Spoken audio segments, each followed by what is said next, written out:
आजसू यानी कि सुदेश महतो की पार्टी की नेत्री और आदिवासी शेरनी और आदिवासी सुंदरी कहे जाने वाली ज्योत्सना केरकेट्टा के बोल बदल गए हैं, आवाज़ नीची हो गई है। वही ज्योत्सना केरकेट्टा जो कि टाइगर जयराम महतो को लगातार खुलेआम धमकी दे रही थी, एक केस हो गया है और कहा जा रहा कि ज्योत्सना केरकेट्टा जेल जाने के डर से अब इसकी आवाज़ ही बोलती ही बंद हो गई है। और आखिर पूरा मामला क्या है, पूरा मामला इस बात से 8 मिनट की रिपोर्ट में हम आपको बताने जा रहे हैं। नमस्कार, मैं प्रिंस कुमार सिंह और आप देख रहे हैं पॉजिटिव टॉक्स। अगर अभी तक आपने चैनल को सब्सक्राइब नहीं किया है तो खबरों से अपडेट रहने के लिए कृपया चैनल को सब्सक्राइब कर लीजिए, और जो लोग ऑलरेडी कर चुके हैं तमाम लोगों को सहृदय धन्यवाद। अब वापस आते हैं अपनी खबर पर, और ये वही ज्योत्सना केरकेट्टा है जो कि लगातार खुलेआम धमकी दे रही थी। अब इसके बोल बदल गए हैं और कहा तो जा रहा कि अब वो दिन दूर नहीं, एक बार फिर से निशा भगत टाइगर जयराम महतो के पैर पकड़कर माफ़ी मांगती हुई दिखाई देगी। पैर पकड़कर माफ़ी इसलिए मांगनी पड़ेगी क्योंकि उन्होंने तो गलती की है। और आप जरा ये वीडियो देखिए। मैटर कहाँ था और कहाँ आ गया। यहाँ कुर्मी और एसटी की बात हो रही थी, लेकिन अब ये लोग धर्म पे आ गए और बात कर रहे हैं और मतलब व्यक्तिगत टिक्का टिप्पणी कर रहे हैं। जो मैटर था उस पे नहीं बात करके इनके कुछ लोग, इस समुदाय के कुछ लोग, सबों को मैं नहीं बोल रही हूँ, जो मेरे साथ गलत मेरा वीडियो फोटो डाल रहे हैं, अपलोड कर रहे हैं, उनके बारे में मैं बोलूँगी कि आप अगर मुद्दे पे बात करते तो मैं आपको जवाब दे पाती, लेकिन उसके अलावा आप लोग व्यक्तिगत गंदी तरीके से टिक्का टिप्पणी कर रहे हैं, मेरे बारे में अनाप शनाप बातें कर रहे हैं। तो ये कहीं ना कहीं बहुत शर्मिंदगी की बात है कि आपके घर में भी माँ बहन है और ऐसे सोशल मीडिया में ये लोग क्या कर रहे हैं, डाल के हमारा मनोबल को डाउन कर रहे हैं। ये तो कर ही रहे हैं एसटी सूची में शामिल होने की मांग, लेकिन उसके साथ साथ पर्सनल चीज़ों को सोशल मीडिया में डालकर हमें मानसिक संतुलन हमारा खराब करना चाह रहे हैं, मानसिक दबाव हमारे ऊपर डालना चाह रहे हैं कि ये बैकआउट हट जाए। बट ऐसा नहीं होगा। जिस चीज़ की हम लड़ाई लड़ रहे हैं वो तो लड़ेंगे ही, लेकिन हम बात को तथ्य पर रख के लड़ाई लड़ेंगे। ऐसा नहीं कि हम किसी के माँ बहन को जाके गाली दे रहे हैं या फिर किसी को कुछ बोल रहे हैं। कोई भी फोटो वीडियो में मेरा जितना भी बाइट हुआ है, मैंने गाली किसी को नहीं दिया। जो मुद्दा पे बहस हो रहा है बस वही मुद्दे पे मैं बात कर रही हूँ। ज्योत्सना जी, आप आजसू से भी जुड़ी हुई हैं, आजसू नेत्री हैं आप, और पार्टी अब कुर्मी आंदोलन का सपोर्ट कर रही है, तो क्या वहां से कभी दबाव जैसा कुछ फील की है? नहीं, वहां से दबाव जैसा कुछ फील नहीं हुआ। मतलब देखिए, हम आजसू जो है विशेष समुदाय का मतलब नहीं है, वो उसमें सभी समुदाय के लोग हैं। लेकिन वहाँ पे बात ऐसा है महतो आंदोलन का, तो वहाँ पे जो हमारे सुप्रीमो दादा थे वो अपना आंदोलन कर रहे हैं, तो हम भी आदिवासी समाज के होने के नाते हम भी आंदोलन कर रहे हैं, अपने समाज के हित में आवाज उठा रहे हैं। लेकिन अभी तक मेरे को उधर से कॉल वॉल ऐसा कुछ आया नहीं कि मत करो, क्योंकि ये समाज की बात है ना मैडम। पार्टी तो बनते बिगड़ते रहता है, लेकिन हमें जिस समाज में रहना है हम पहले उसको प्रायोरिटी देंगे, क्योंकि हमें उस समाज में रहना है। तो समाज अगर नहीं है, समाज तो हमारे साथ हमेशा रहेगा ना। पार्टी तो चलो आते जाते रहेगा, लेकिन उसके बाद भी ये लोग बहुत गंदे तरीके से टिक्का टिप्पणी कर रहे हैं। मैं आपको दिखाना चाहूंगी। मैं तो शुरू से बोल रही हूँ कि मैंने बाइट देने से पहले ये बोला था कि आप लोगों का जो भी है मुद्दे पे बात कीजिए, लेकिन ये लोग मुद्दे से भटक के, ये जो एक है यूट्यूब चैनल चलाते हैं बिरसा न्यूज करके। आदिवासी समुदाय के लोग अगर ईसाई में जाते हैं तो उनको उनका हक अधिकार मिलना चाहिए या नहीं? मैं भाई बात बोला। ये अमित है, ये यूट्यूब चैनल अपना चलाते हैं। ये भाई ने क्या किया, इसके साथ और भी एक करण महतो जो कि मेरे फेसबुक और इंस्टाग्राम से काफ़ी समय पहले, जो 10-12 साल पहले मैंने फोटो वगैरह वीडियो वगैरह जो पिकनिक गए थे वो सब डाला था, बर्थडे सेलिब्रेट कर रहे थे वो सब डाला था, होटल में जैसे पिकनिक मना रहे थे, उसमें अपने भाइयों के साथ डांस वांस कर रहे हैं। तो अब इनके पास मुद्दा नहीं मिल रहा, तो ये उसको वीडियो सोशल मीडिया के माध्यम से डाल रहे हैं और उसमें गंदी गंदी बातें लिख कर ये ट्रोल कर रहे हैं।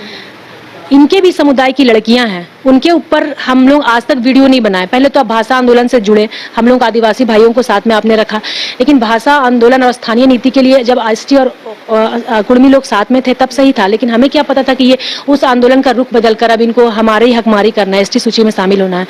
और अब जब सब ज्योत्सना जी, उनका भी कहना है कि हमारे पूर्वज तो आदिवासी ही थे, अपग्रेडेड अब हो गए जो आदिवासी, वो कुर्मी बने हैं। वो ये पता नहीं कहाँ से ये लोग कैसी बात करते हैं। वो साक्ष्य रखे ना आप। आपको तो बंगाल से भी रिजेक्ट कर दिया गया है कि आप एसटी सूची में शामिल नहीं हो सकते। आपको उड़ीसा से भी रिजेक्ट कर दिया गया है, आप एसटी सूची में शामिल नहीं हो सकते। लेकिन वो चीज आप पेपर से लड़िएगा ना, पेपर से लड़िए कि आपस में हम लोग तू मैं करेंगे। अगर आपस में तू मैं कर भी रहे तो बात पे कीजिए ना, जो बात तर्क पे कीजिए। आप पर्सनल चीज पे क्यों जा रहे हैं कि हम कहाँ घूम रहे हैं। उसके बाद ये मेरी गंदी गंदी फोटो वीडियो तो डाल ही रहे, उल्टा सीधा बोल भी रहे। ये बिरसा न्यूज जो चलाते हैं, ये पता नहीं यूट्यूबर बिरसा न्यूज ऐसे अपना नाम दिया हुआ, ये बिरसा भगवान का भी ये तो बेइज्जती कर रहा है। बिरसा न्यूज लिखा हुआ है और उसमें सिर्फ सिर्फ मेरा ही नहीं, बहुत सारे लोगों का गंदे गंदे गाली फोटो वीडियो डालकर ये उसके बारे में पता नहीं उलूल जुलूल बात कर रहे हैं, मतलब गंदी गंदी बात बोल रहे हैं। कैसे यूट्यूबर है, अपने आप को पत्रकार बता रहे हैं। मैडम आपसे मैं पूछना चाहूंगी, आप भी पत्रकार हैं, ऐसा कराची में ही बहुत सारे पत्रकार बंद हुए, लेकिन कोई भी ऐसा कोई पत्रकार किसी से बाइट लेगा या उसके बारे में कुछ बताएगा तो गाली देगा? ये तो सिर्फ एक ट्रोलर है, ये पत्रकार कहलाएंगे? कोई भी पत्रकार ऐसा है ही नहीं, आज तक मैंने इतना बाइट दिया, कोई भी हमको इस तरह से बदतमीजी से बात नहीं किया या फिर एक्स्ट्रा कोई मेरा वीडियो लगा गाली गलौज दिया। ये तो पूरा साफ दिख रहा है कि सोशल मीडिया में वो गंदी गंदी गाली दे रहा है। तो ऐसे होते हैं क्या पत्रकार? जब आप विरोध करती हैं तो आपके खिलाफ FIR होता है, तो क्या इस तरह के जो ट्रोलर्स हैं या इस तरह की वीडियो बना रहे हैं आप उनके खिलाफ जाएंगी कानूनी कार्रवाई की? अभी तक तो मैंने कुछ किया नहीं था, ये उस समय से गंदी गंदी गालियां दे रहे हैं, अभी तक मैंने कुछ भी नहीं किया। लेकिन ये सोचेंगे कि ST-SC केस कर देगी, इनके पास है कुछ तो कर देंगी, लेकिन हम उस चीज का फायदा नहीं उठाने चाहते थे, इसलिए सोचे कि ठीक है सोशल मीडिया में लड़ाई हो रहा है, बट अपने तरफ से मैंने कोई गाली नहीं दिया था। लेकिन अब जितना भी इन्होंने सबूत दिया है गाली बकने का जो भी है, सबों को मैंने कलेक्ट कर लिया है और मैं इनको जनजातीय तक लेके जाऊंगी, मैं सेंट्रल तक ये मुद्दा को लेकर जाऊंगी। जिन्होंने गाली बका और उनके ऊपर ST-SC केस के साथ साथ महिला के साथ बदतमीजी और गंदे गंदे गालियों का जिन्होंने अभद्र भाषा प्रयोग किया है उसको भी लेकर मैं इनके ऊपर FIR करूंगी, एक एक को नाम दर्ज चुन के। और इसके साथ साथ मतलब बिरसा न्यूज के बारे में ज्यादा बोलना चाहूंगी, सिर्फ इंडिविजुअल मेरे बारे में नहीं। और जितने भी लोग इसमें से गाली दे रहे हैं, ये बोल रहे हैं हमें कि जयराम महतो का नाम ले लेकर आप लोग फेसबुक यूट्यूब से पैसा कमा रहे हैं। मेरा ना यूट्यूब तो मैं चलाती ही नहीं हूँ, ना मेरा फेसबुक मोनेटाइज है, ना मेरा इंस्टाग्राम। हम लोग उसी को बोलते हैं जो गाली भी नहीं देते हैं, अभी तक किसी से बहस भी नहीं की है। जितना लोग गाली दिया है, जितना ये बिरसा न्यूज का भी जो आदमी है, ये सब देख रहे JLKM के प्रवक्ता है, अलग अलग वीडियो वगैरह बना के जो डाल रहे हैं सब JLKM के प्रवक्ता है। तो इनको हम निकाल के जब बोल रहे हैं तो जो हमको गाली दिया हम उसी को ना बोलेंगे मैडम, हम सब समुदाय को। तो क्या जयराम महतो से कभी आपकी बात हुई, किस तरह उनकी पार्टी के लोग आपको क्यों ट्रोल कर रहे हैं? नहीं पता, उनके सोशल मीडिया प्रभारी है, देखिए ना करण महतो, यहाँ पे मैं दिखाना चाहूंगी आपको। अभी वो लड़का मेरे फोटो वीडियो निकाल के डाला है और उल्टा सीधा मेरे बारे में बहुत अलूल जुलूल बात लिखा है। अब वो देखिए आपका ये यहाँ पे देखिए, ये JLKM का जो है ये मीडिया प्रभारी है। तो हम उस JLKM, ये बोल रहे JLKM को क्यों टारगेट किया जा रहा है? क्योंकि जो हमको अभद्र गंदा गंदा गाली या फिर वीडियो डाल रहा है उसका जब हम प्रोफाइल खोलते हैं तो वो JLKM के ही लोग ही दिखते हैं, उनका जयराम महतो के साथ फोटो ही रहता है। तो हम किसको बोलेंगे? जो हमको गाली दे रहा है और जो दिख रहा है हम उसी को ना बोलेंगे, हम सब महतो को तो नहीं बोल सकते। तो ये लोग लड़ने नहीं सक रहे तो सोच रहे इसको मानसिक रूप से गाली गलौज करके कमजोर कर देना है, लेकिन फिर भी हम शांत नहीं रहने वाले हैं। वो सब तो अलग चीज है, उसके खिलाफ तो आपको हम पर्सनल FIR करेंगे और ऊपर तक जाएंगे, सेंट्रल लेवल तक, एक को चुन के, किसी को छोड़ने वाले नहीं है। ये लोग पहले भी बहुतों को गाली देते आए, लेकिन अब इनको पता नहीं किससे पाला पड़ा है। सच में आदिवासी की बेटी और सच में मुंडा समाज की बेटी हूँ मैं। ज्योत्सना जी, आप राष्ट्रीय स्तर की खिलाड़ी भी रही और इस तरह से जब कोई ट्रोल करता है अपने ही राज्य में तो दुख तो होता होगा कि एक आवाज उठाई जिसका आप मांग कर रहे हैं, दूसरा विरोध कर रहा है, तो लोकतांत्रिक तरीके से होना चाहिए ना? खिलाड़ी के साथ साथ मैं NCC कैडेट भी रह चुकी हूँ, सीनियर अंडर अफसर मेरा रैंक भी रहा है और 2 बार मैं TSC और DG NCC से भी वापस लौटी हूँ दिल्ली से। लेकिन कभी उसके अलावा मैं राजनीतिक में थी, लेकिन इस तरह का मैटर को कभी सामना नहीं करना पड़ा, क्योंकि सामाजिक लड़ाई के लिए आज हम सामने आए हैं, तब हमें इतने गंदे गंदे कमेंट्स, भद्दे भद्दे बात आ रहे हैं।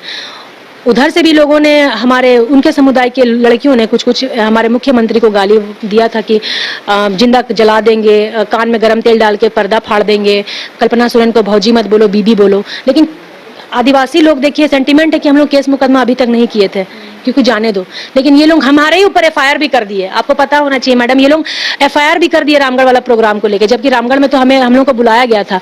तो वहाँ उनका कहना है कि ये संचालन करे थे, ठीक है, बहुत अच्छी बात है, लेकिन हमने ऐसा कोई बयान दिया है, गाली दिया है, आप सबूत पेश कीजिए, या फिर हमारा कुछ अगर गलत दिख रहा है तो सबूत पेश कीजिए कि गाली हमने दिया है, गाली जैसे शब्दों का अभद्र भाषा का प्रयोग किया। कहीं भी नहीं किया, कोई वीडियो में निकाले, कहीं तथ्य नहीं है, बिना मतलब का गलत, मतलब उल्टा चोर कोतवाल को डांटे। यही लोग गाली भी बके, यही लोग वीडियो भी आपका गंदा गंदा शेयर करे बना के, यही लोग फोटो भी डाले और यही उल्टा FIR भी करते हैं आपके ऊपर। इतने दबाव डाल रही है हम पर, तो बताइए अब सूची में भी शामिल होना है और कितना हम लोग तो अंदर गड्ढे में चले जाएंगे। एक मांग और उसका विरोध, और उसके बाद देखिए बात कहाँ तक पहुंच गई है, बात जाति धर्म तक भी आने लगी है, अब आपके धर्म पर भी सवाल उठने लगे हैं। हाँ, ये मैं डाली तो मेरे को बोल रहे कोई क्रिश्चियन है, कोई सरना है, क्या है, नहीं है। तो इनको मैं बताना चाहूंगी, मैं आदिवासी की बेटी हूँ, मुंडा समाज से बिलोंग करती हूँ, और ये धर्म की भी बात करते, क्रिश्चियन है, सरना है, जो भी है, हिंदू है, तो क्रिश्चियन और सरना वो आदिवासी का ठीक है। वो भारत में संविधान में है कि आप अपने मर्जी से धर्म चूज कर सकते हैं, लेकिन अगर आप धर्म चूज करेंगे तो मैडम आपका जो आइडेंटिटी थोड़ी बदल सकता है। आप अगर ठीक है मान लीजिए क्रिश्चियन धर्म ही बदलिए, वो हमारा अधिकार नहीं है, वो संविधान में दिया गया है कि आप कोई भी चुन सकते हैं।